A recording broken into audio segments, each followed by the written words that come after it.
Hey everyone, I'm Phil Albertelli, and this, of course, is The Week in Doubt. It's been a while since I've covered some religious news stories from a secular perspective, so I thought it was probably about time.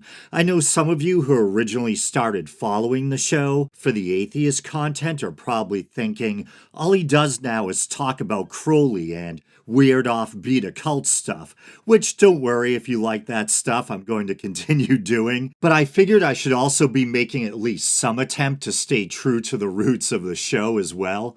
And it's not just that, I also have to admit my conscience has been nagging me a bit. We have a new administration, and I feel like I have a kind of duty to help shine a light on its apparent religious agenda.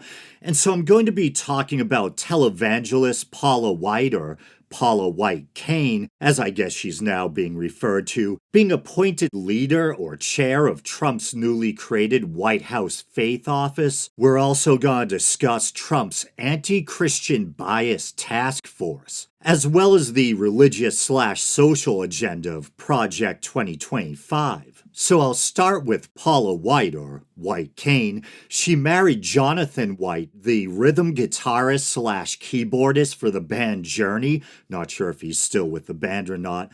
Back in 2015, yet as I mentioned, I haven't personally heard her referred to as Paula White-Cain till recently. She, like a lot of these televangelists or megachurch pastors, preaches something known as the prosperity gospel, sometimes referred to by other names such as the gospel of success or seed faith gospel. The basic idea is that health, personal, and financial success are the will of God and/or God's reward to the faithful. And these televangelists will often use prosperity theology to solicit money from their flock. Offer up your money to God and you'll see increased wealth in return. Kind of reminds me of that George Carlin bit. He loves you and he needs money. He always needs money. He's all powerful, all perfect, all knowing, and all wise. Somehow just can't handle money. Religion takes in billions of dollars, they pay no taxes, and they always need a little more. Now, you talk about a good bullshit story. Holy shit. But, I love George Carlin. But back during Trump's 2016 presidential campaign, White served as the chair of his Evangelical Advisory Board, and she's also long been considered his personal spiritual advisor. According to a Yahoo News article, quote-unquote, White-Cain, that sounds kind of sinister or ominous, like a supervillain, or maybe a 80s hair metal band, White-Cain. First caught Trump's attention in 2002 when the then businessman called her up after seeing her long-running TV show, Paula White Today. And I know I'll probably catch crap from both sides for saying this, and my inner critic or censor is telling me I probably just shouldn't, but I'm going to anyway. I can't help but speculate. Do you think the fact that he decided to reach out and contact this particular pastor after seeing them on TV may have had something to do with the fact that she's an attractive blonde? And that's not me trying to be sexist, like, oh, it's a woman. He could have been interested in her brain. It must have been about her body. I'm just saying that other than slinging BS and separating people from their money, I don't really see, a wow factor regarding any perceivable skills on her part. And we know that Trump has, seems to have a thing for attractive blondes. That's all I'm saying. Well, I don't want to sell her short now that I think about it. Maybe he was impressed by her glossolalia skills. Fancy word for speaking in tongues. The longer the dance, the more bees she gets aroused. So Queen Bee starts going into this frenzy, and she starts going around and around and around, and she goes into vibrations until all the bees get activated, and all the bees start going forth, and she leads the way by stirring something up. Angels are being released right now. Angels are being dispatched right now. Hamanda aka ata ata raka teda baka sanda ata ambo osa tata rite eke banda ata rike didi ashata. For angels have even been dispatched from Africa right now. And I know I'm probably coming across as snarky right now, and I apologize. I'm gonna blame at least some of it on the Boston accent. But I mentioned the prosperity gospel, and here's a bit from a People magazine article. And for the sake of clarity, it's an old article dating back to Trump's first term. Donald Trump's spiritual advisor is asking her followers to send donations of up to 1 month's salary money to her 1 month's salary money to her church as a quote-unquote first fruits offering for the new year, and warns of, once again, quote-unquote consequences from God if they don't. Paula White, the popular televangelist who heads the president's evangelical advisory board and delivered the invocation at his 2017 inauguration, wrote on her website Tuesday of the mission. Each January I put God first and honor him with the first of our substance by sowing a first fruits offering of 1 month's pay, White explained. That is a big sacrifice, but it is a seed for the harvest I am believing for. That's kind of oddly worded. I am believing for in the coming year, and God always provides. The results, White claimed, are quote-unquote miraculous. Whether her followers sow a month's pay, a week's pay, or a day's pay, and in quotes, first fruits has impacted my life personally and the lives of countless others, she wrote. First fruits is more than just an offering, it's a principle. A donation shopping cart is set up on White's website, with all money appearing to go directly to Paula White Ministries, her company that helps helm her TV show, Paula White Today, among other things, okay, in parentheses. When you sow a first fruits offering of $75 or more, I will rush to you the book, the devotional, and also a Paula White 2018 wall calendar.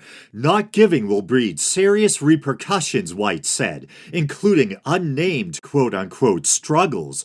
God lays claim to all firsts, so when you keep for yourself something that belongs to God, you are desecrating what is to be consecrated to God, White warned. Translation, give me that money, them sweet green stacks. And before I venture into this next topic having to do with Paula White, I want to add the disclaimer that I personally don't have any issue with divorce, other than the fact that just on a human level, it's obviously sad when a marriage deteriorates to the point where the couple splits, especially when there's kids involved. And usually I would probably try not to focus too much on someone's divorce, but in the case of Paula White, I think her own personal track record concerning marriage is a valid topic, seeing as she's a high-profile Christian pastor, and the Bible tends to frown on divorce and adultery. But to get into it, she's currently on her third marriage, and it seems to be the case that her and her current husband, White-Cain,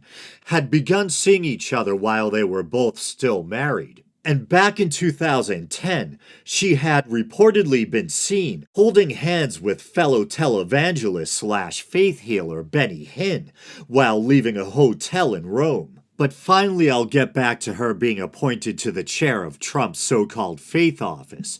So here's a bit from Newsweek again. Pastor Paula, that's kind of a tongue twister, Pastor Paula White-Cain, the president's chair of the Evangelical Advisory Board during his 2016 campaign, has been appointed to lead the White House Faith Office. President Donald Trump said on Thursday, and for context, this article is dated February 7th, 2025, and I'm recording this on February 17th. That he would create a faith office while directing Attorney General Pam Bondi to lead a task force to end Anti Christian bias, which will also include the rest of the Republicans' cabinet. He signed an executive order, signing a law of those recently, Thursday to protect the religious freedoms of Americans and end the anti-Christian weaponization of government. And that last part was in quotes. Trump had attended 2 prayer breakfasts Thursday morning, noting that people within the Democratic Party, quote-unquote, oppose religion as well as also, in quotes, oppose God. The former President Joe Biden administration, that sounds weird. shouldn't it be Biden administration? Joe Biden administration, whatever, had announced cracking myself up, had announced a strategy in December to counter anti-Muslim and anti-Arab bigotry. In September of 2023, it announced similar plans to fight anti-Semitism. As for this claim that people in the Democratic Party oppose God or religion, I found a Pew Research study, and admittedly it's a few years old, but I think it helps illustrate the point that Democrats, at least those serving in office, tend to be Christian as well. It's not just Republicans, or at least they identify as Christian. Whether or not you take someone's word for it that they're a believing, sincere Christian is up to you. I'm sure there's people on the right who, you know how it goes, will claim that people on the left aren't real Christians and vice versa. But for context, as I mentioned, this Pew Research study is a few years old. It goes back to 2021. And after discussing the religious makeup of Republicans in Congress, it goes into Democrats. Democrats in Congress are also heavily Christian, much more than U.S. adults overall, 78% versus 65%. But the share of Democrats who identify as Christian is 21 percentage points lower than among Republicans, 99%. Democrats are much less likely than Republicans to identify as Protestant, 43% versus 68%. Conversely, Catholics make up a higher share among Democrats than they do among Republicans, 34% versus 26%. And this is anecdotal, but makes a kind of sense drawing from personal experience. I was raised Catholic here in the Northeast, and my parents were kind of blue-collar Kennedy Democrats. And then it says also among Democrats, 11% are Jewish, 6% did not specify a religious affiliation. All the Unitarian Universalists, 3 of them, 3 Muslims, 2 Buddhists, and 2 Hindus. I think that means individuals and not percentage. And I lean left, but I don't consider myself a Democrat. I don't trust most politicians on either side of the aisle as far as I could throw them. And, I'm an agnostic atheist despite having been raised Catholic. So this isn't me trying to defend Democrats out of some tribal allegiance, but I just think it's intellectually dishonest to try to smear Democrats as being, godless or anti-religious when the majority of them serving in office, like Republicans, are Christian, or at least identify as Christian. Who knows how many people on either side of the aisle are actually sincere in their professed faith. That's between them and their God, whose existence I strongly doubt. But yeah, to get back to this Anti Christian Bias Taskforce, I think if you're going to focus on combating religious bigotry, it should be religious bigotry in general. And despite things like faith and church attendance being on the decline, we still live in a predominantly Christian country. And as just discussed, the majority of politicians or representatives on both sides of the aisle tend to identify as Christian. So the idea of establishing an anti-Christian bias task force, a task force with the mission to safeguard or defend the dominant religion, kind of makes the hair stand up on the back of my neck. If you combine this with the pro-Christian agenda of Project 2025, which we'll get into, it paints kind of a grim or concerning picture, at least if you happen to not be a Christian or if you value the separation of church and state.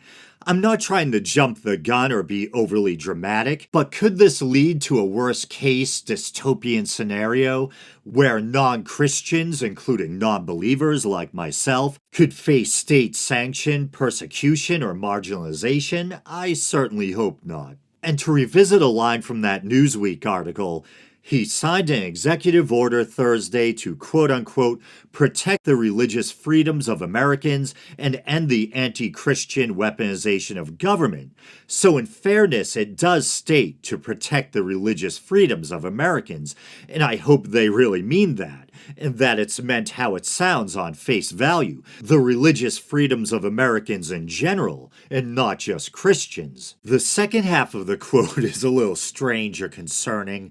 And end the anti-Christian weaponization of government. And I was trying to figure out what the hell they meant by that, and as we'll get into, it's basically, at least in part, a reference to their agenda to combat abortion rights or pro-choice legislation. They view abortion as being fundamentally anti-Christian, so they see pro-choice legislation as being the anti-Christian weaponization of government. Good to see the concept of the separation of church and state being respected.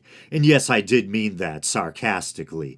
But I'll continue with this Paula White Newsweek article. White-Cain, I still think that sounds like strangely sinister.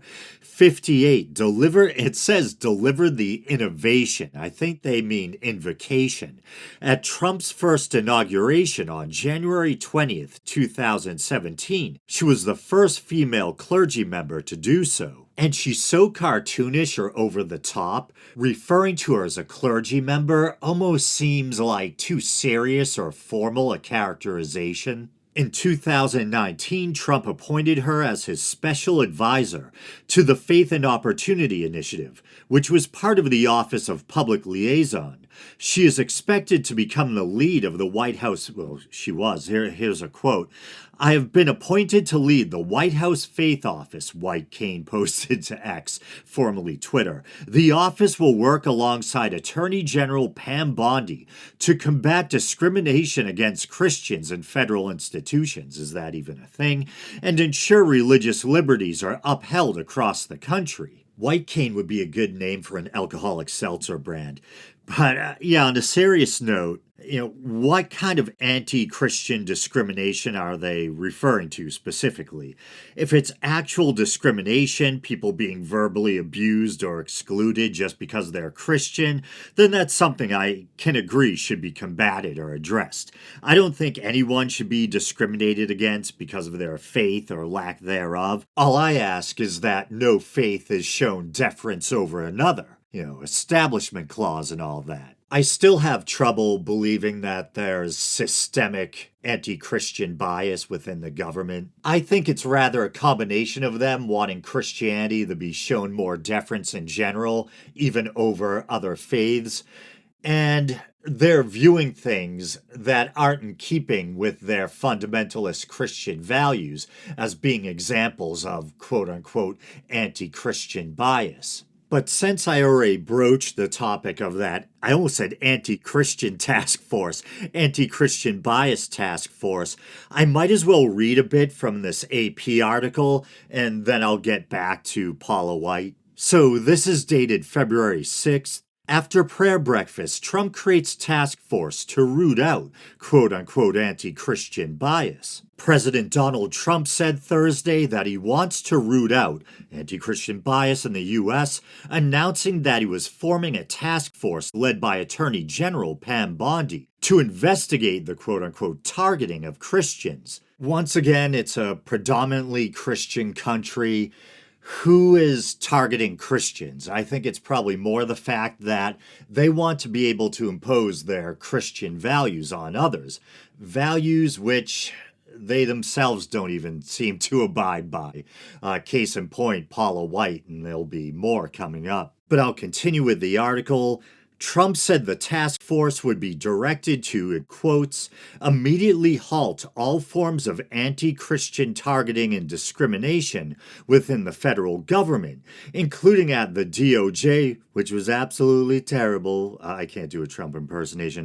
The IRS, the FBI, terrible, and other agencies. Trump said Bondi would also work to, in quotes, fully prosecute anti-Christian violence and vandalism in our society, and to move heaven and earth to defend the rights of Christians and religious believers nationwide. Is there some rampant problem of anti-Christian violence and vandalism I'm unaware of?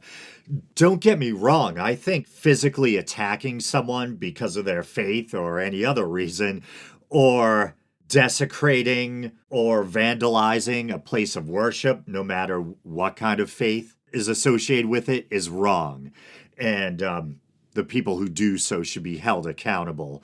Whether it's defacing a synagogue or a church. I'm just asking. This seems bizarre. Is there some big problem of anti-Christian violence and vandalism I'm unaware of? It seems from my personal experience, once in a while you'll hear a story about someone stealing the baby Jesus from a nativity scene or, vandalizing a church or something like that. And it's fairly rare, and it usually ends up to be the work of drunken, immature, misanthropic teenagers or something to that effect.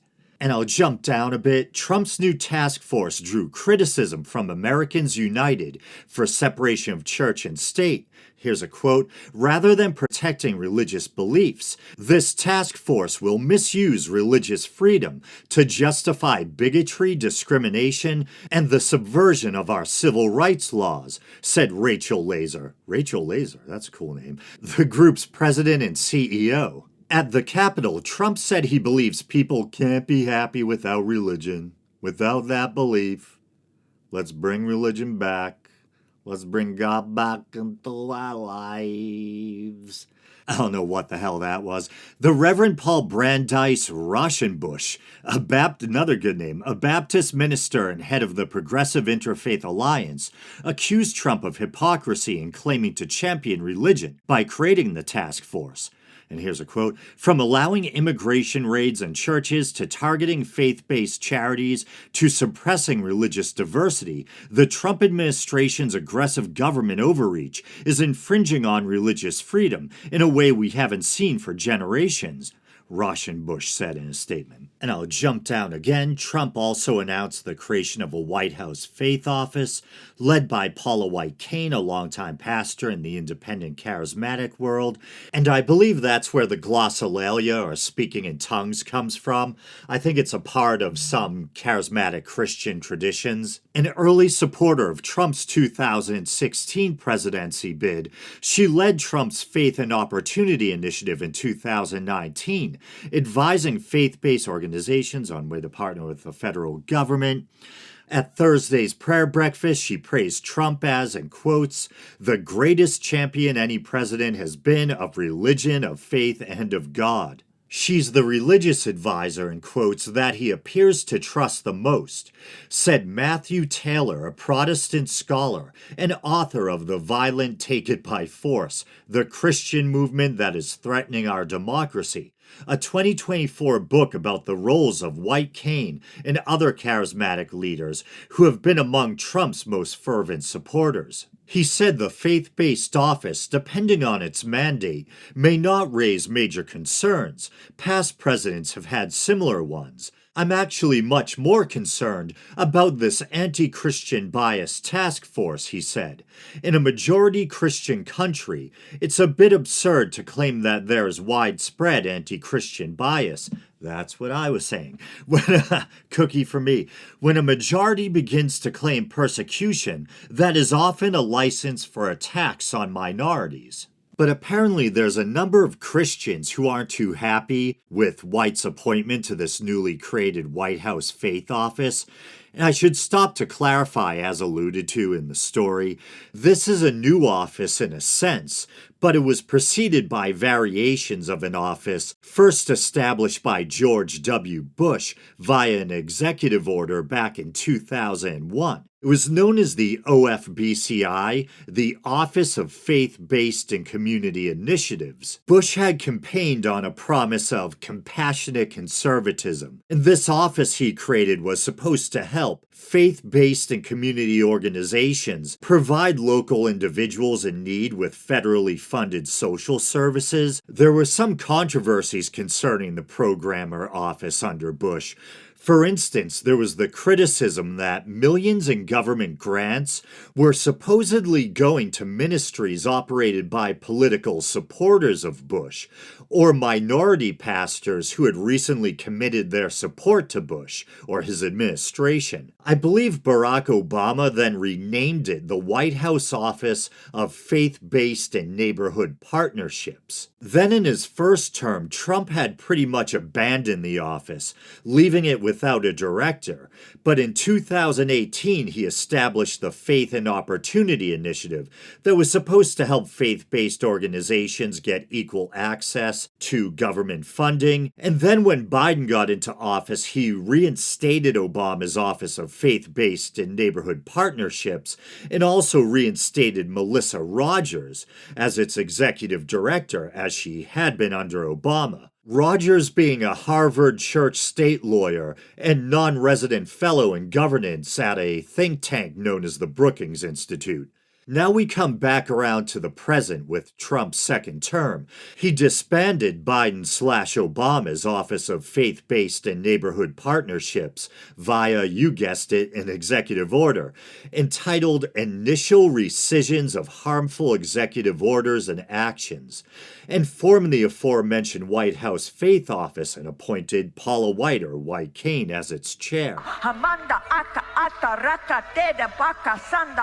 Couldn't resist. And this, in full disclosure, is from a Daily Beast article, and yes, they lean left, but it's entitled, just to let you know, it's entitled, Trump Enrages Christian MAGA by Naming Heretic Pastor to White House. President Donald Trump angered some of his Christian supporters on Friday when he named a televangelist, who even some conservative evangelicals have labeled a quote-unquote heretic, as part of his White House administration. The president signed an executive order establishing a White House faith office and chose Pastor Paula White-Cain, his ally and spiritual advisor, to lead it.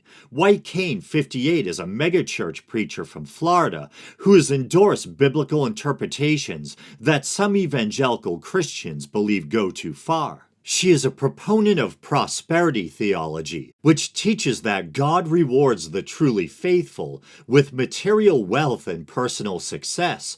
Critics say that by blaming financial woes on a lack of faith, prosperity theology can be used to exploit vulnerable churchgoers.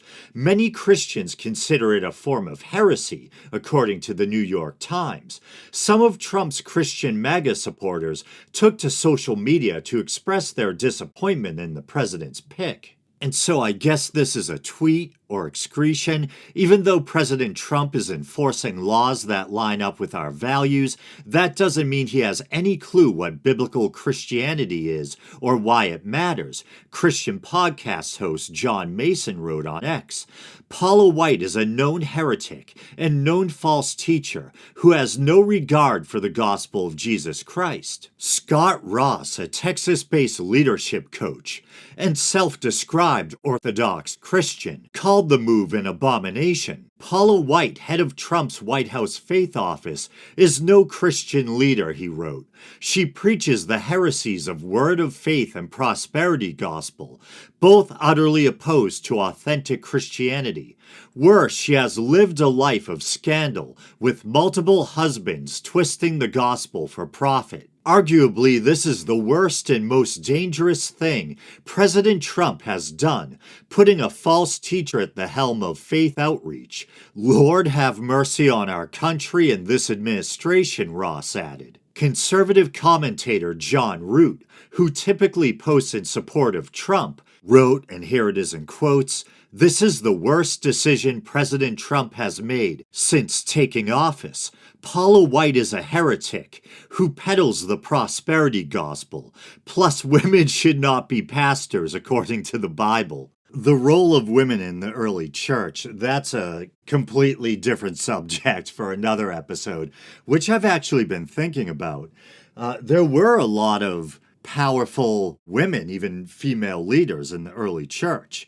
And yet at the same time, there are New Testament verses which can be seen as frowning upon or forbidding women in leadership roles within the church. So, I mean, once again, I was raised Catholic. I'm a non-believer now. I'm not a practicing Christian, so I feel like I have no skin in the game.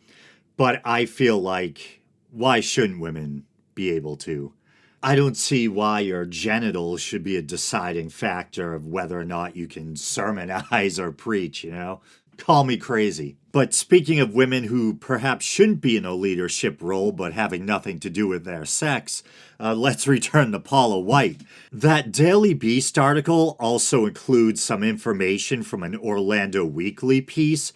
It says highlights of White's CV.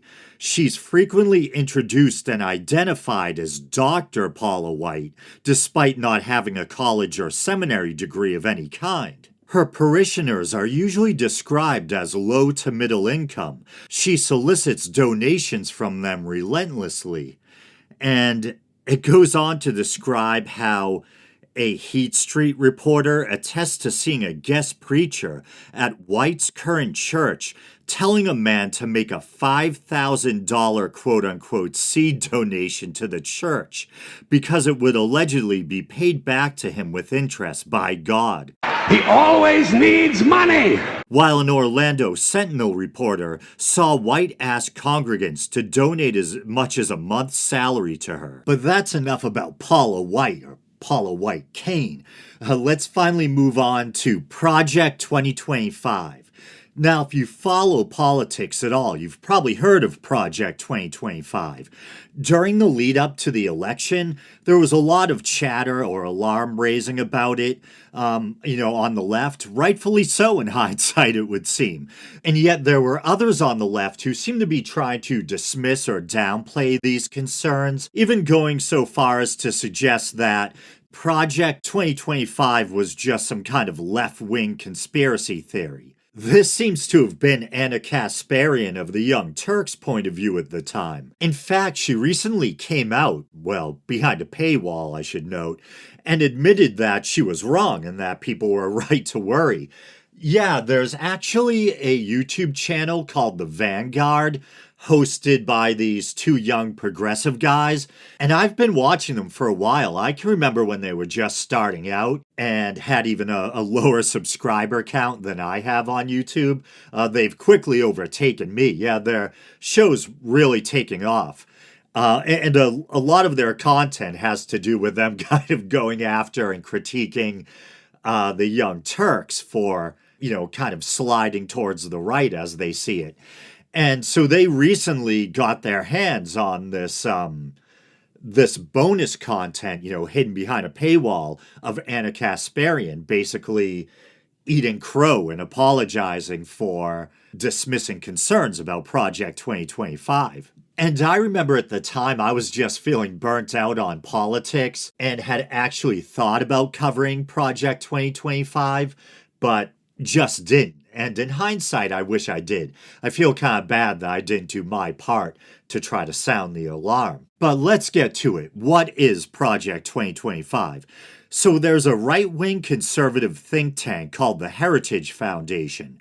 And Project 2025 is the newest iteration of their so-called mandate for leadership. And this particular version of the mandate is basically their layout or agenda for Trump's second term, hence the name Project 2025. And some of the goals of their agenda will probably sound eerily familiar given what's going on right now. They want to shore up the power of the president or the executive branch, replace merit-based civil servants and heads of government agencies with loyalists. They want to dismantle or abolish other agencies entirely, including the Department of Education. Sound familiar? Their own website has a fact-check page where they affirm that, yes, abolishing the Department of Education is one of their goals. On that same page, they also admit they want to use taxpayer money to fund private religious schools. Critics claim that Project 2025 also calls for cutting Social Security and Medicare, but they deny this on their site. I guess we'll see. And unless you've been living under a rock, you're probably aware of all the buzz in the news about Elon Musk. And, some people have even been calling him kind of the shadow president or the real president. He had contributed, what was it, about $250 million to Trump's campaign. And now he seems to just be running amok, jumping from government agency to agency with his young crew of IT guys, kind of seizing access to their computer systems. And he and Trump have been trying to shut down some of these agencies and fire large amounts of workers suddenly, etc.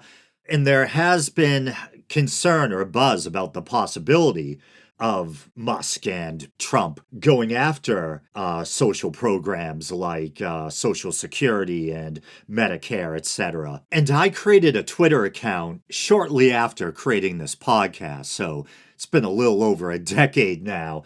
And for the most part, Twitter for me was just a vehicle to try to promote the podcast, but I would also use it to try keep in touch with some other content creators and listeners, etc., that, I've become friendly with. But other than that, I've never really used it much. And I find that now I'm more active on Twitter than ever. Not active, because I'm not really doing much posting or anything, but I'm on there because I just can't believe what's going on.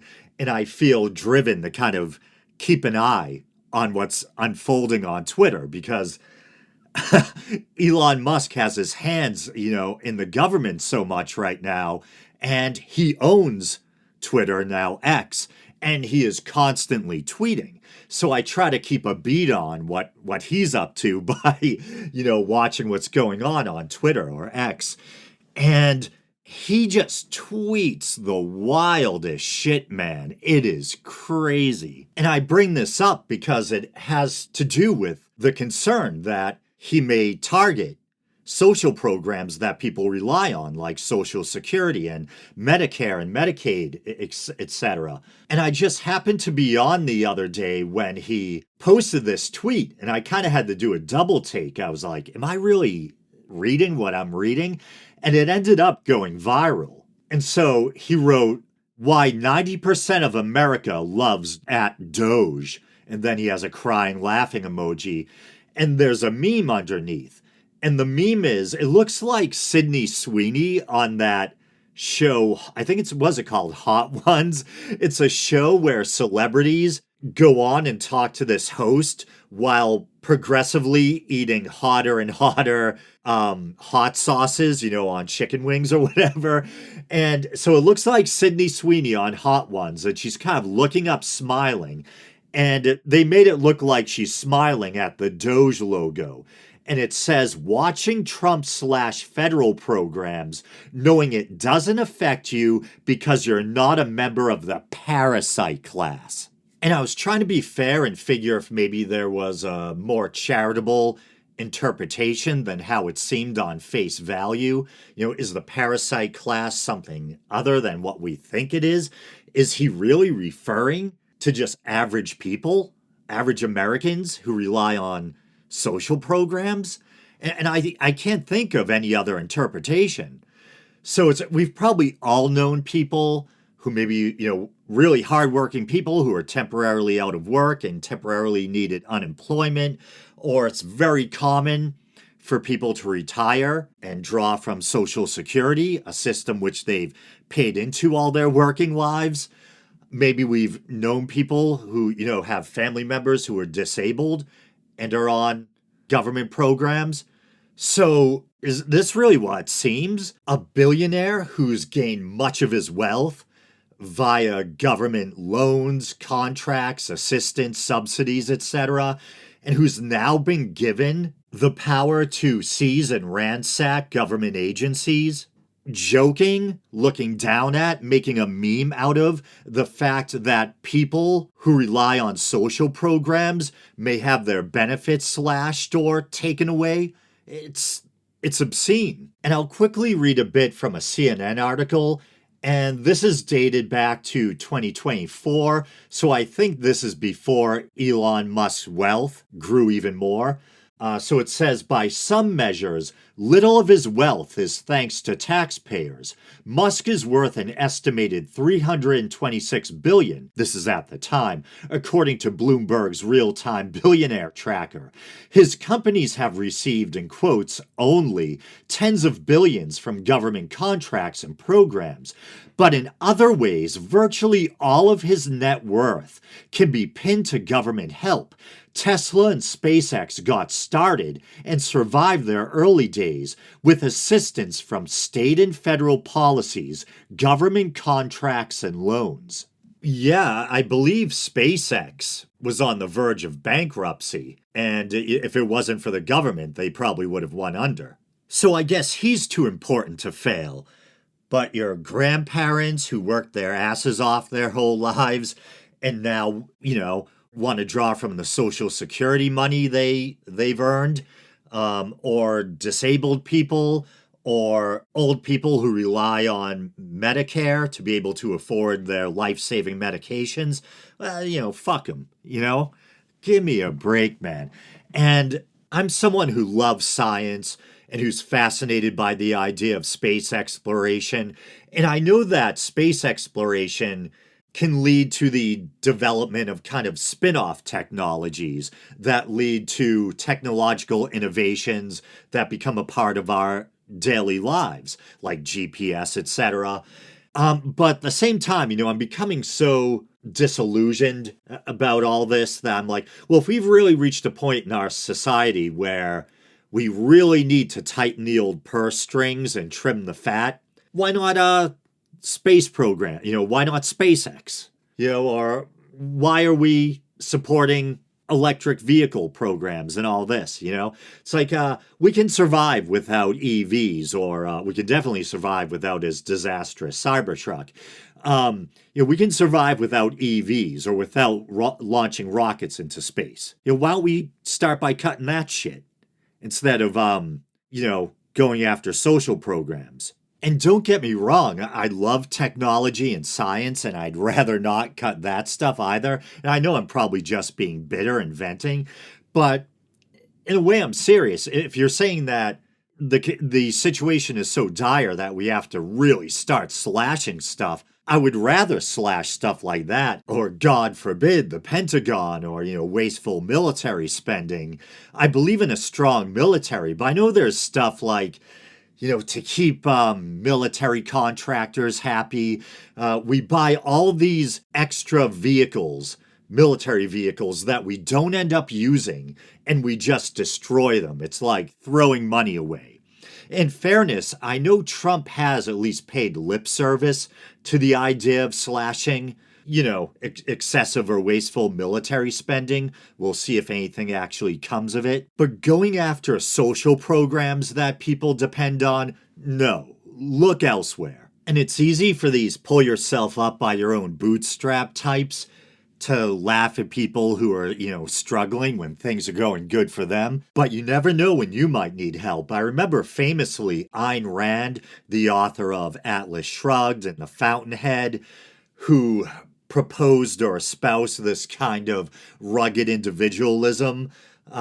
She's kind of this libertarian icon who thought that things like welfare, etc., were an immoral distribution of other people's wealth, ended up receiving Social Security later in life. But to get back to Project 2025, it said part of the plan is defunding the NIH or making it less independent, which seems to currently becoming a reality. Not sure if it's true or not, but apparently one of their goals relating to the NIH may be stopping its funding of stem cell research.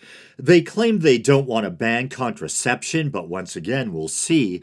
We know some Republican lawmakers have already begun targeting the, things like the morning after pill.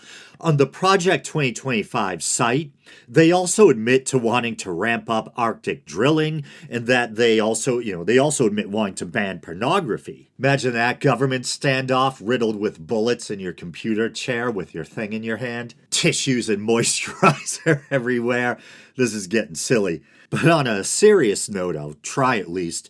Banning porn seems really extreme to me. My personal view of porn as a secular person is mixed or nuanced. I think evolutionarily speaking, we're hardwired for sex. It's the biological prime directive in a sense. Sex is how species reproduce and survive. So it makes sense that would be in our nature to be preoccupied with it to varying degrees and feel driven to seek out sexual gratification, hence society's porn obsession. We're sexual beings. We're dirty monkey people, Just like dogs will naturally hump a pillow, people are gonna feel compelled to fap.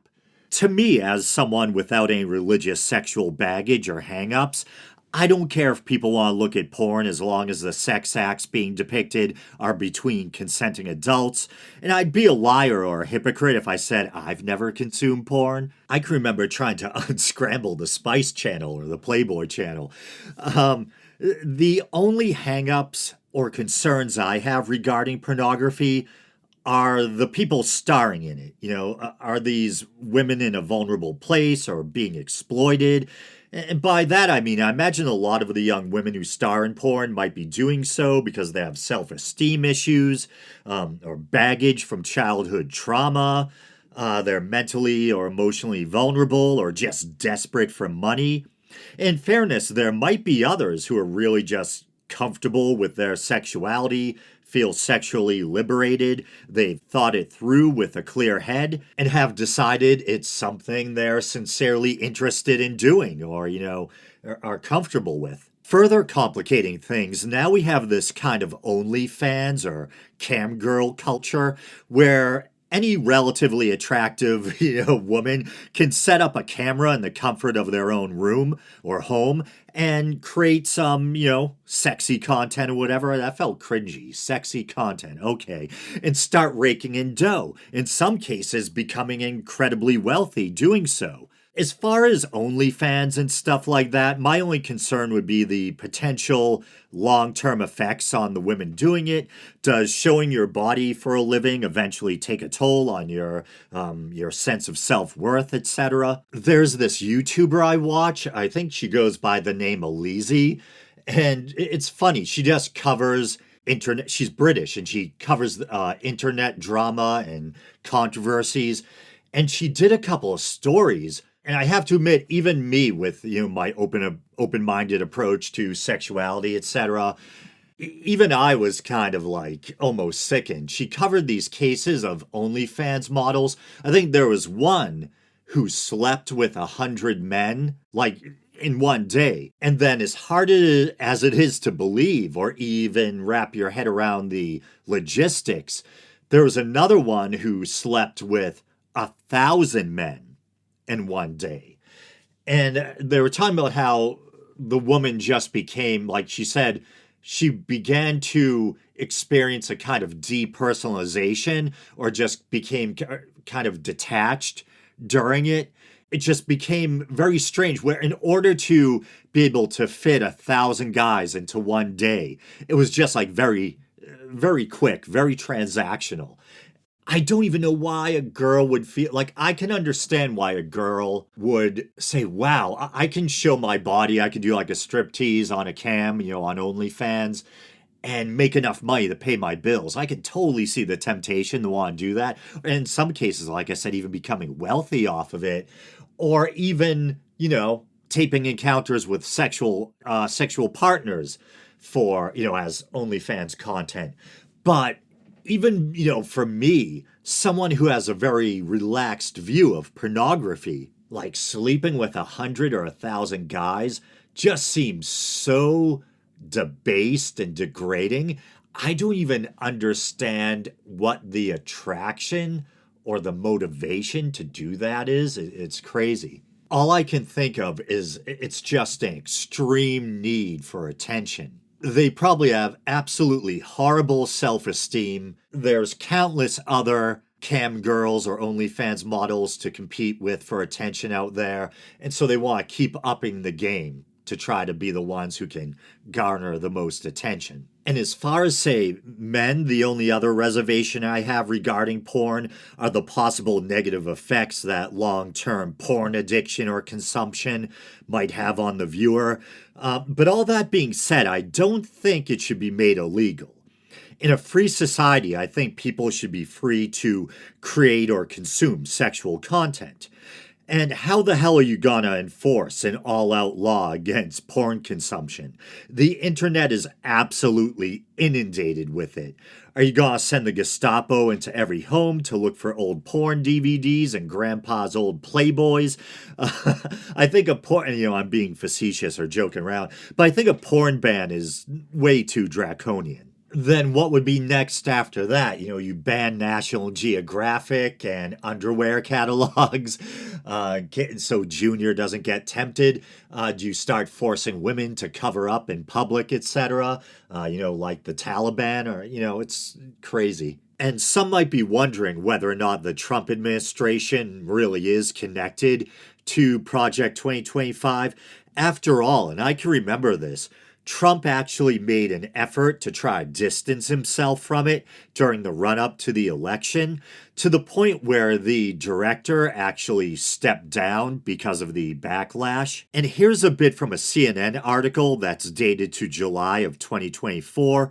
The director of Project 2025, the conservative blueprint for a potential second Donald Trump term, has stepped down amid intense criticism, including from the former president. And I'll jump down a bit. Project 2025's plans to radically reshape the federal government and American life, spelled out in detail in an exhaustive 900-page playbook, provided ample fodder for Democrats to warn against Trump's return to power. In recent months, Trump has lashed out against Project 2025, calling some of its ideas, in quotes, absolutely ridiculous and abysmal. He strained to distance himself from the work, claiming he had, once again in quotes, no idea who is behind it. Top Trump advisor Chris LaSavita, all right, whatever, recently referred to Project 2025 as, in quotes, a pain in the, and it's censored, but a pain in the ass for the Trump campaign. And if there was any doubt, Trump installed the head architect of Project 2025, Russell, I've heard it pronounced Vogt or Vought, makes me think of the Vought Corporation from The Boys, as the head of the Office of Management and Budget. And it's pretty funny. I think it was just last night. There was a trending story on Twitter, or X, about how this guy, Russell Vought or Vogt, got caught following an OnlyFans model on Instagram. And in fairness, I heard or read one or two people trying to defend him, saying that if you look at the screenshots, it looks like it says, there's a blue button that says follow next to the girl's name, and that means you're not following her, and you would have to click on that button to follow her. But apparently it's just a confusing layout. If you look above the list of names, it highlights these are the people you're following. So it says he's following 165 people, and one of them is an OnlyFans model by the name of Chloe Harper. And her profile picture, she's clothed, barely, and you can tell she's some kind of cam model. She's scantily clad and kind of posing sexily. And so if this is what it seems, it means the guy who is trying to ban pornography is following OnlyFans models, following at least one model who produces sexual content herself. And there were some funny replies on Twitter. There were a couple of people who were saying, porn for me, but not for thee. And other people saying, oh, it was for research purposes. Oh, man. I think it was Pete Townsend from The Who. This was years and years ago. He got caught with some illegal stuff on his computer, and he tried to claim it was for research purposes. And lastly, I'll read a bit from an AP article. After Trump's Project 2025 denials, he is tapping its authors and influencers for key roles. And this story is dated November 23rd, 2024. As a former and potentially future president, Donald Trump hailed what would become Project 2025 as a roadmap for, in quotes, exactly what our movement will do with another crack at the White House. As the blueprint for a hard right turn in America became a liability during the 2024 campaign, Trump pulled an about-face. He denied knowing anything about the, in quotes, ridiculous and abysmal plans, written in part by his first-term aides and allies. Now, after being elected the 47th president on November 5th, Trump is stalking his second administration with key players in the detailed effort he temporarily shunned. Most notably, Trump has tapped Russell Vought for an encore as director of the Office of Management and Budget. Tom Homan, I think it is, or Haman, his former immigration chief as border czar, and immigration hardliner Stephen Miller as deputy chief of policy. Those moves have accelerated criticisms from Democrats, who warned that Trump's election hands government reins to movement conservatives who spent years envisioning how to concentrate power in the West Wing and impose a starkly rightward shift across the U.S. government and society. So, no doubt about it, he's definitely connected the Project 2025, and that plan seems to be materializing before our eyes every day on the news. As a secular person, as a non-believer, definitely not good times, pretty concerning, pretty alarming. But I'm tired. I've been at this for almost an hour. So as always, thank you everyone for listening. You guys know the drill. You can like the Facebook page. You can follow me on Twitter or X. If you'd like to support the show monetarily, you can do so by going to patreon.com/theweekindoubt, and you can support what I do here for as little as 99 cents a month. And I think that's it. All right, brothers and sisters, until next time.